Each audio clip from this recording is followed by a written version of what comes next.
La întrebarea care a fost că dacă avem noi în Republica Moldova astăzi producători de produse de origine animală, certificați și cu produse care deja sunt pe piață. Adică în raionul Fălești, mă scuzați, este un singur producător, domnul Cireș Vasile, care produce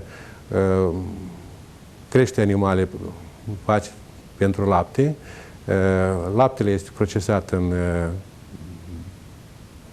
brânză moale, brânză de casă, cu mai multe ingrediente naturale și are o fabricuță unde adică, procesează laptele în cașcaval tare.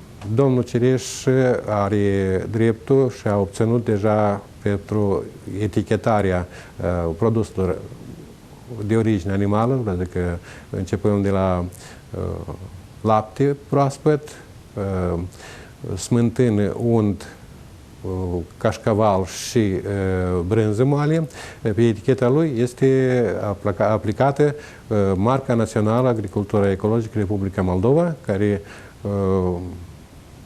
este adoptată și este recunoscută, primul este înregistrată la nivel european și la AGP la noi în Republica Moldova. Plus la asta, adică este deja, adică prin hotărâre de guvern, este